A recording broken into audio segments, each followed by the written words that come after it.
AG Sports. It's in the game. Guys, if you can not tell, maybe it sounds like I'm underwater or like I have like nose plugs on or something. Look, I like numbers a lot. You guys see me and hear me talking about these numbers every week. It goes, or it should go without saying, I'm a bit of a nerd. I have glasses and I have breathing issues. Alright? Shut up. It's allergy season and I'm going to keep making these damn videos because football is more important than me. That's just the way it goes. Anyways, let's recap what happened last week. I'm going to go over the picks for this coming week. Right now, there's only like 4 to 5. There probably will be another one coming up. It's going to be another, most likely like a first quarter or first half kind of play that's still kind of pending out there. Those lines, of course, don't come out till later in the week. And, well, I tell you what, let's just get into it. So first of all, the good news, the straight picks last week went 4-0. So that was really good. The picks were Rams minus 14. That one should have covered much easier. They were up, 38-0 at the end of the third quarter. And Sean McVay decides to pull everybody out. I'm watching the game. That's like the game I'm focused on because, like I said, if you didn't watch the videos last week, I had a little bit more than my regular unit on that game because I felt really strongly about it. And I hate doing that because then you end up tilting on that one game. But I did it anyways because I'm an idiot. And so I'm there watching the game. And I'm like, all right, cool. You know, I could probably just change the channel. This should be done. As soon as he takes out the starters, I'm like, well, shit. You know, they should still be good. They have a 38-point lead. Basically, I have 24 points in the bank. I'm good. Texans come out, they score a touchdown like in 3 plays, and I was like, "What the shit? Like, come on, that's lightning in a bucket or whatever the hell they say. That's not happening again." Rams go 3 and out, take all of like 45 seconds off the clock. Texans get the ball back, they score in like a minute and a half, and I'm like, "Oh shit! Like, what did I do to deserve this? What did I do? Why is God mad at me?" Like, that was my thought at that point. And then the Rams get the ball again. They go another 3 and out because they have all their backups in there. Even on defense, they put all the backups in. Like Aaron Donald was out, Ramsey was out. They were getting like some kid with like the Make-A-Wish Foundation or whatever that was playing back there. It was nuts. The Texans didn't give a shit because they were like, you know what? This is probably the only time we're going to get to score, so let's do it. They go out there. They score again. And that time it took like 2 minutes off the clock. Took a little bit longer. And, of course, they go for 2, which I don't know why the hell they went for 2. I mean, I do. When they went for 2, it meant that they were only down 16 points, which theoretically was 2 scores. So I was like, okay, this is some bullshit. And at that point, I was like, oh, my God. Like, can the Rams just hold on to the ball? Just sustain a drive. Like, you've had like three and outs already. Pick up like a first down and we're good. Texans either onside kick. Rams barely recover it. They had already missed one. They get the ball. They're on the 40, and I'm like, okay, just your backups are in. Give these guys a chance to maybe go score. Give me some cushion. Let us everybody go home happy. What do? Another 3 and out. They punt. Luckily, it's on like the 2-yard line for the Texans. There's like a minute left, like a little over a minute. I get up. I'm like literally standing in front of my TV, coughing and sneezing like an idiot. My hands on my knees, just like, please, somebody, like a streaker come out and, you know, distract somebody. Luckily, the Texans remembered, oh yeah, that's right, we're the Texans and we suck. And they couldn't do anything. They got to like the 50, I think, and that was it. And then on the last play, there's like 2 seconds left. He doesn't spike it. Davis Mills, he just tries to lob up a Hail Mary into the end zone. And I guess for him, it doesn't matter. Like, he spike it or not, you're not winning that game, but whatever.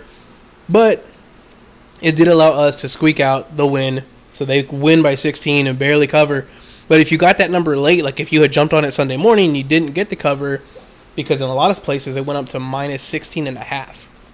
So just another lesson there on, you know, making sure you're getting the best numbers and getting them early. Next pick was Bills minus 13.5. Another one where, I mean, correct me if I'm wrong, but I feel like all these games, going into them, you feel really confident. And for the most part, a lot of these games, like the whole game, you're even like, okay, we either right where we need to be, or we're almost there. Like they just need another score.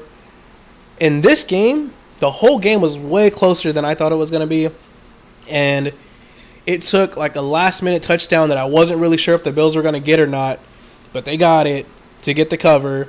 So I know we kind of got backdoored and screwed with the Cardinals game. Karma allowed that to come back, full circle, and we got the win with the Bills. So that was good. The Steelers-Browns under 42.5. That was one, thankfully, that was sweat-free and allowed me to sort of keep my blood pressure down. It was like 15-10, and the under was 42.5. 49ers -3. That was a good little sweat, like quarters 1 through 3. And then in the fourth quarter, the Bears just couldn't do anything. 49ers just kept marching down the field. They ended up winning by 11, giving us an easy cover. So that went well. At the end of the last video I had on Friday, and I actually had been talking about the Rams' first quarter for the whole week. But specifically on the Friday video, I mentioned like 5 different plays that I was talking about. The one that I really, really liked was the Rams -3. I actually had -3.5 for the first quarter. The line when it came out was only -3. I did take that one. That one did win. It covered pretty easily. It was 7-0 at the end of the first quarter. The Saints was another pick that I actually mentioned in the comments. And there was the Saints under 24 for the first half. I'm sorry, under 24.5. And that one did cover, barely covered. It was actually about to push, but luckily there was a missed extra point, so we got the cover on that one. So if you took either of those, you also won. I'm not adding that in to the picks necessarily, unless you wanted to. You know what? I take that back. I am going to add the Rams in there because I gave myself the loss the week before with the same exact first quarter thing I've been giving out all week, but didn't have an official line. So I'm going to say it's 5-0 for the straight picks for the week. The teasers are I cannot talk. Were really where we got messed up. We went 0-3 with the teasers. Really bad week for those. And kind of an off week, obviously. But because the teasers had been pretty good so far into the season, and each of these teasers, as the name would imply, only missed by one leg. And so those did kind of suck. The Cardinals were one part of those. The Bengals, of course, were one part of those. I'm sure a lot of people out there got screwed really hard by the Bengals, especially because a lot of people had them on teasers. A lot had them on like alternate lines, survivor pools. Hell, some people had them like in fantasy lineups. The Bengals basically just, they they got your number from like a friend of yours. They said, hey, can I go over and watch some Netflix? They didn't take any Vaseline. They didn't take any sort of lube. They went in there. They gave it to you like real hard and said, all right, it's time for me to go. I got an early morning. And they left you there just sore and feeling terrible. But them's the break sometimes. That's why if you are going to be sports gambling, you need to make sure you keep Vaseline on hand at all times. Industrial size. Get a fragrance that you like because it will help. You don't want to come in and have people smelling like Vaseline. Get like the lavender one. It really helps. Aside from that, the other one was it was another under. That's what it was. The 49ers and the Bears under 45. That one went way over. Really, that was unexpected. That was just the wrong side. And again, it happens sometimes. But overall, it was a winning week. Whether you went 4-3 or 5-3 with the picks, either way, you ended up making some money for the week. Now, I will say those quarter picks or the first half with the Saints, I actually ended up just taking both of them. So it ended up being pretty decent. And those are some, I know a lot of times, like I said, guys, the lines aren't totally out, or I might talk about them and you kind of have to make your own decision on that one. But I feel like at least those were, pretty much everybody was on the right side as far as everybody that I talked to here on the channel. So hopefully everybody had a good week. But let's go ahead and get into some picks for next week. Oh, and you know what? I'm sorry. Before we even get into that, in case you guys have not seen this, Von Miller is getting traded to the Rams. At least that's the last I heard. That's going to be a scary damn team. I mean, the Rams are already good on defense. Von Miller to the Rams. If those guys were not already a Super Bowl pick for you, you should really look at that. I'm sure the odds are going to be shit now, but that team's going to be so damn scary come postseason. Anyways, into the picks. Actually, that's why I want to talk about it. So the Rams, I was able to grab the Rams -7 at -125 just earlier this morning, actually. The Titans obviously announced that Derrick Henry is most likely out for the rest of the season. That does impact the game and the line, and I think that's why you're seeing some steam kind of move that line up. I think right now it is currently at -8. But the way I have this handicapped, and there's not really a way for me to account for Derrick Henry being out of the lineup right now. So I'm going to just take it like he's in, basically, and the Rams would still be 14-point favorites per this algorithm and 7-point favorites per my coaching algorithm. Now, running backs are not usually worth a whole lot. I do think it's a little bit different with Derrick Henry, not just because he's such a good player, but he's kind of the identity of that team. You know, everything they do is revolved around Derrick Henry. Their play action scheme, their running scheme, their blocking scheme, all that stuff revolves around him. So now that he's out, the one thing that is kind of worrisome is they could totally change up their play style because of this one guy. That being said, though, I don't think that's going to be an issue for this Rams team, mainly because the Titans' defense is just so terrible. And it's not all their fault. A lot of it is injuries. If you didn't know, they have a lot of injuries in their secondary. And I expect the Rams to fully take advantage of that and just put up a lot of points. And the Titans, especially without Derrick Henry and with a banged-up Julio Jones, are probably going to struggle because their one bright spot, A.J. Brown, should be covered by Jalen Ramsey. And that's not an easy matchup for anybody, obviously. So I have the Rams -7 in my pocket right now. I did get it at -125. Again, I don't think that's going to be out there anymore. Not at the -125. But you can still buy the point down to -7. Next, though, was the Texans Dolphins under 47. The Texans Dolphins, I have it handicapped really, I'm going to say 31. Dolphins at 21 points, Texans at 10. The Texans did put up 22 points like I was just talking about against the Rams. That was just against a bunch of scrubs in garbage time. The Dolphins defense is, I don't want to say good, but it's not as terrible as you would expect. Texans offense is just god-awful. Texans are it seems like they're willfully trying to not win games. And I think the Dolphins are going to, abide by that and try and go get the win. The side is a little much because the Dolphins -7 is the line. And I actually think that's really accurate because I have it at about a -7. But the total at 47 is just really high. That's about 16 points higher than I'm thinking it's going to be. So 2 touchdowns, and to ask the Texans to get another 2 touchdowns against a scrub defense is asking a lot. I really do think the Texans probably struggle to get to 10 in this game. Next is another under. It's going to be Browns Bengals. So I currently have the under 47. I'm sorry, the Texans Dolphins, by the way, I did get that at -120. Browns Bengals under 47. I got it at -110. So the Browns Bengals, I had it handicapped at 45, and let's just round it up and say it's 47, right? So then why the hell am I taking the under 47 on this? Well, the Browns for the last 3 weeks, really ever since Baker Mayfield started showing that maybe injury impact, the Browns have not been able to hit my expectations. They have not been able to consistently get to this 20-point, which really should be like their average or their bell curve. It's typically been like a 10, 15, 17-point showing. So I do think that their total is going to be down. And I think the Bengals defense is also going to help that, kind of keep that lower. On the other side, though, the Bengals, their offense, while it is good, the Browns also do have a really, pretty decent defense. They have the 15th ranked defense by DVOA. The Bengals are used to playing, average to above average defenses per their strength of schedule right now. So I think their prediction is probably going to be pretty accurate. They probably will put up about 27 points.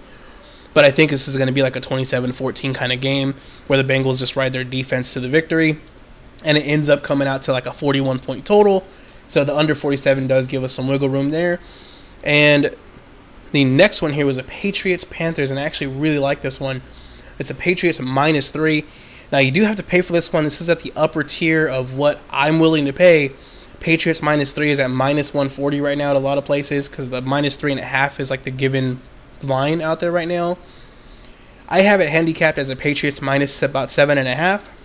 The Coaching algorithm has it Patriots minus about 3, but I do think this prediction here doesn't account enough for the Panthers' easy strength of schedule. They've had the number 1 easiest strength of schedule up to date, and part of that is that the Panthers have been able to get away with having the 30th ranked offense and still getting wins against teams like the Falcons last week, because the Falcons' defense is just god awful. I think it's like 28th per DVOA. So there's going to be a step up in defense here from the Patriots, just compared to the Panthers and the other teams that they've played when they're able to get wins. Patriots not only have a better defense, the Patriots just overall have been getting better and better and better every week, really for the past like 3 or 4 weeks. And now that Mac Jones is kind of rounding into form, the offense is starting to realize who they are, the defense is playing better. Everything is just kind of starting to click right now. A lot of the rookies on there, mostly Mac Jones, is now to the point of the season where he's very comfortable with what he's doing. The offense is being a little bit more aggressive. Yes, it is still very run heavy, but when they do pass, it's not just a bunch of screen passes. They are actually passing vertically. The Panthers, on the other hand, yes, they might get Christian McCaffrey back for this one. They might not.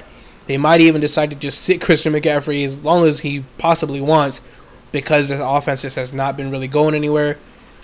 Even with him in this game, I think the Patriots still get the win. They probably just don't get the 7-point win.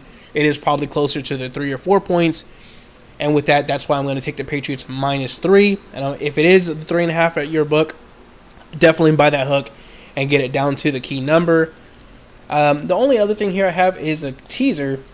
So hopefully we can kind of turn around here the teaser luck. But I'm going to tease the Colts down. And the Colts are 10.5 or 11-point favorites, depending on your book. The Madden algorithm has it as 20-point favorites, which is ridiculous, but that's what it has. As a 20-point favorite versus the Jets. What I don't think is very accurate in this position here is the rating for Mike White. They gave him a 51. I think it probably is a little bit better than that. My coaching algorithm has about 11 points separating the teams, which is about where the spread is right now. So I'm teasing that down. I'm going to get the key numbers. Sorry, I had to get interrupted there. Key numbers again of 10, 7, and 6, because we are going to go down to the minus 4.5. Really, the 10 has actually been showing up pretty frequently. I think it's at a 7% spot right now. Let me just double check, make sure I'm giving you guys the right numbers, and I'll show you my spread here. So yeah, the 10 has been showing up 7% of the time. 7 is only at 5%, and the 6 is at 7%. So we're getting 3 of the key numbers here that I'm really looking forward to. So the Colts minus the 4.5. And the other part of that teaser is going to be the Bills, and this is one that I don't think you necessarily need to tease. I just did it because to me it was the most effective, and I don't want to lose another teaser on something that it could have been avoidable, or something that is maybe just a little tick too high. So the Bills Jaguars. The Bills, I have them as really 21-point favorites with Madden. I have them 11-point favorites with the coaching algorithm. And this Jaguars team, they have not been playing the number 1 ranked defense, obviously. They have been playing a relatively easy ranked defense. So I think this is going to be on the lower end. I would say 10 points, the full standard deviation down. And that would make the Bills 17-point favorites. So either way, I think they do get the cover. But like I said, I want to tease this one because of exactly what I saw last week with the Bills. It is possible, although unlikely, that the Jaguars, or even what we saw last week with the Rams, the Jaguars are down 20 points, 24 points, whatever, in the fourth quarter. Bills take out their starters because they are now starting that turn of the season where they're more concerned with like postseason implications, just like what you're seeing with the Cowboys right now. They take out guys like Josh Allen, Tre'Davious White, all these guys, and the Jaguars mount a little bit of a, quote-unquote comeback, and they get the cover on the 14. So I'm teasing this down. It is 14.5 right now, so this gets teased down to 8.5. The only key number that you're getting this for, and really the one key number that I am doing this for, is a 10. And again, I know that's not like your common key number, but it has been showing up 7% of the time, so it is a big enough advantage to me to where it's worth the tease. So you're going to have Colts minus 4.5, Bills minus 8.5 as my tease for the week. And those are the 5 picks, guys. Again, sorry, I know the video is a little bit shorter than usual. Once I can breathe like a normal human being, I will have another video out again. I'm still going to make one tomorrow, Again, it'll probably be more on like the smaller picks, like the quarter or halves. But till then, good luck. Try and get these good numbers, guys. Make sure we're beating the books. But have a good week, and thanks again.